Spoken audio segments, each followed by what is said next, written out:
নয়ন ভাই, আমরা ভেবেছিলাম যে আপনি তারেক রহমানের গাড়ির পিছনে দৌড়ান, এটা ঠিক আছে। আপনি দলীয় লিডার, প্লিজ বলতে দেন প্লিজ।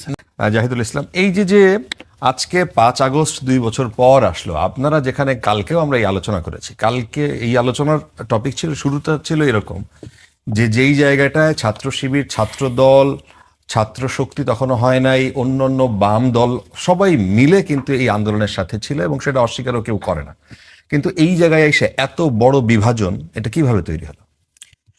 ধন্যবাদ। আমি শুরুতেই আজকে যেহেতু 5ই আগস্ট 36শে জুলাই দীর্ঘ একটি রক্তক্ষয়ী সংগ্রামের পর আমাদের অনেক শহীদ, অনেক ভাইদের আহত পঙ্গুত্বের বিনিময়ে আমরা একটি স্বাধীন এবং দ্বিতীয় স্বাধীনতা যেটাকে আমরা বলছি সেটা পেয়েছি।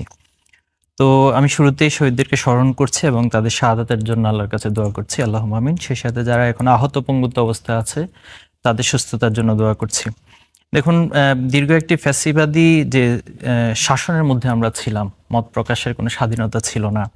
এরপরে যারাই সরকারের বিরোধিতা করত তাদেরকে হয়তো হত্যা অথবা গুম অথবা তাদেরকে আয়নাঘর অথবা তাদেরকে পঙ্গু করে ছেড়ে দিত। তো বিএনপি, জামাত অথবা আরো যারা ছিল সে সময় শক্তি, যারা ফ্যাসিবাদের বিরুদ্ধে অবস্থান নিয়েছিল, তাদের ভিতরে একটাই পরিচয় ছিল যে তারা মাজলুম, তারা জুলুমের শিকার হচ্ছে, তারা জালিমের বিরুদ্ধে অবস্থান নিতে চায়। রাজনৈতিক শক্তি পাশাপাশি সেখানে সাধারণ মানুষ থেকে শুরু করে সকল শ্রেণী পেশার মানুষ যুক্ত হয়েছে। আবার বলছিলেন যে উনি হয়তো রাজনৈতিকভাবে ততটা ইনভলভ ছিলেন না, কিন্তু আমরা দেখেছি এখানে ছাত্ররা যদিও আন্দোলনটা শুরু করেছিল, কিন্তু প্রত্যেকটা শ্রেণী পেশা, একবারে শিশু থেকে বৃদ্ধ পর্যন্ত এবং শ্রমিক শ্রেণী থেকে শুরু করে এলিট শ্রেণী, যেভাবে আপনি বিশ্লেষণ করুন না কেন, সবাই অংশ নিয়েছে। উদ্দেশ্য কি ছিল? আমরা একটি ফ্যাসিবাদী বাংলাদেশ চাই। তো আলহামদুলিল্লাহ আমরা ফ্যাসিবাদী বাংলাদেশ বা হাসিনা মুক্ত, ফ্যাসিবাদ মুক্ত বাংলাদেশ বা হাসিনা মুক্ত বাংলাদেশ আমরা পেয়েছি। কিন্তু ফ্যাসিবাদের যে ফ্যাসিবাদকে ভেঙে দেওয়ার যে একটা কাজ, সেটা হয়েছে। কিন্তু আমরা যেটা দেখছি যে আসলে ফ্যাসিবাদের যে শিকড়গুলো এই বাংলাদেশে বিভিন্ন রাজনৈতিক স্ট্রাকচারে বা যেভাবে ফ্রেমিং করুন না কেন, এটা যে শিকড়গুলো রয়েছে এটা কিন্তু আসলে উপড়ে ফেলতে আমরা পারিনি। তো এই ক্ষেত্রে আবার যেটা দেখছি যে বিএনপি ক্ষমতায় এসেছে, যেভাবে হোক ওনার ক্ষমতা এসেছে, মানুষের সাপোর্ট নিয়ে হোক, ইঞ্জিনিয়ারিং হোক, বিভিন্ন বিশ্লেষণ আছে। এটা যেভাবে হোক, মানে ভোট হয় না, হ্যাঁ ভোট হয়েছে, কিন্তু ইঞ্জিনিয়ারিং বিশ্লেষণ আছে, আমি সেটা বলছি, যেভাবে হোক ক্ষমতা এসেছে। তো সেখানে এসে এখন আমরা যেটা দেখছি যে ওনারা একদম দ্বিচারিতা করছে জুলাইয়ের সাথে, জুলাইকে ন্যারেটিভকে দ্বিচারিতা করছে, জুলাইয়ের ক্রেডিট নিয়ে দ্বিচারিতা করছে। এবং সবচেয়ে যেটা আশঙ্কার জায়গা, যেটা আমরা হাসিনার রূপের মধ্যে দেখতাম, আমরা যদি এখন এখানে মানে প্যারালালি দুইটা স্ক্রিন বসান, যে হাসিনা যে কাজগুলো করতো সেটা এখন আমরা বিএনপির মাঝে দেখছি। এরপর ছাত্রলীগ যে কাজগুলো করতো সেটা আমরা ছাত্র দল এবং দেখছি। এখানে আমি খুবই মানে এসে ভাইকে দেখলাম, তো গতকালকে সারাদিন ভাইকে আমরা স্ক্রিনে দেখেছি, টিভি মিডিয়াতে দেখেছি, আপনাদের মাধ্যমে। তো সেখানে দেখেছি ভাই হেলমেট পরিহিত অবস্থায় হাতে অস্ত্র নিয়ে তিনি লিড দিচ্ছেন, এবং কিছু কিছু জায়গায় তিনি পুলিশ, ওটাকে কি বলে যে GA5 নাকি বলে এগুলো, আজকে যেটা আপনারা খেলনা, আজকে যেটা সারা বাংলাদেশের শিবির হাতে নিয়েছিল ওইটা।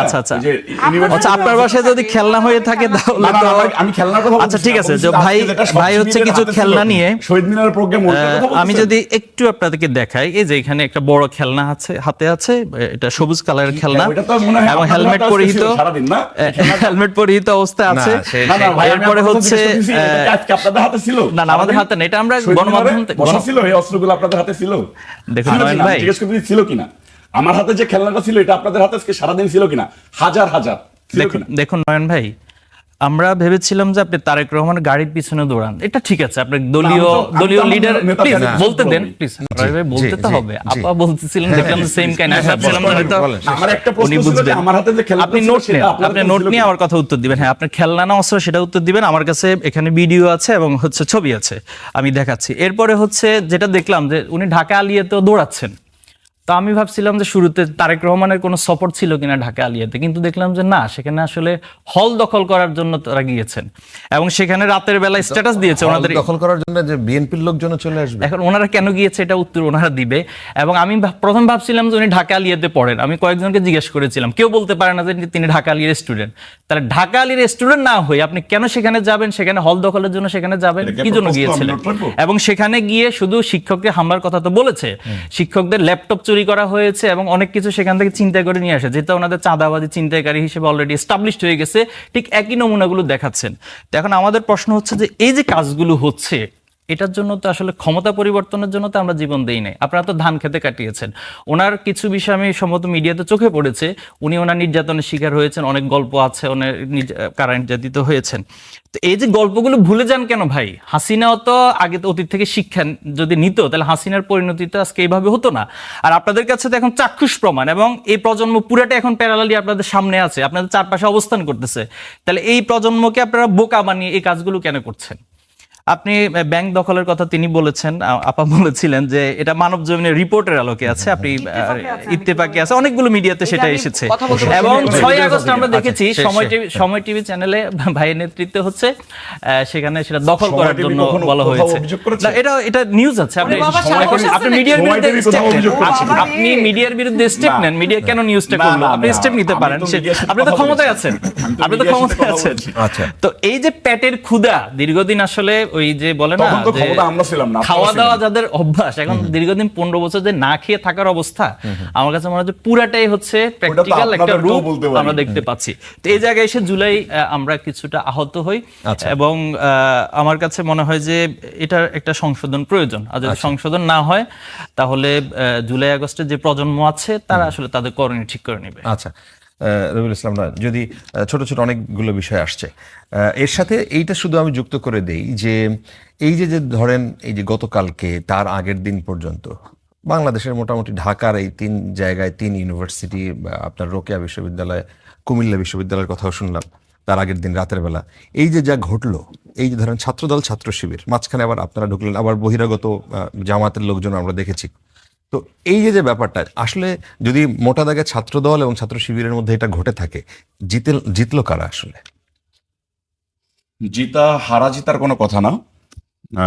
আমি প্রথমে টিআইবি যে রিপোর্টের কথা বলছে, টিআইবি রিপোর্ট বলেছে যে 2 বছরে সবচেয়ে বেশি টাকা পাচার হয়েছে। অন্তর্বর্তীকালীন সরকার, ইউনূস সরকারের পুরো গভর্নমেন্টটা চালিয়েছে জামাত এবং শিবির আলাদাই, এটা সবাই জানে, ওপেন সিক্রেট। এই টাকাগুলো তাহলে কোথায় গিয়েছে? এবং ইসলামিক ব্যাংক থেকে, ইসলামিক ব্যাংকের কথা প্রসঙ্গ আসছে, তো ইসলামিক ব্যাংকের থেকে যে প্রত্যেকটা কর্মচারী কর্মকর্তাদের কাছ থেকে নির্বাচন কেন্দ্রিক এবং ডাকসু কেন্দ্রিক চাঁদাবাজির এস্টাবলিশ এসেছে, এটা আমরা মিডিয়াতেই দেখেছি। অন্য যেরকম মিডিয়াতে দেখেছি, আমরাও একই রকম করে মিডিয়াতে দেখেছি। সেই চাঁদাবাজিটার কথা কিন্তু কেউ বলতেছে না, তারা কিন্তু বলবে না। আচ্ছা ঠিক আছে, এই টপিকস আমি গেলাম, রেফারেন্সটা দেন কোন মিডিয়াতে আপনি? ছোট মিডিয়াতেই দেখেছি। না, আচ্ছা, বেগম রোকেয়ার কথা বলি।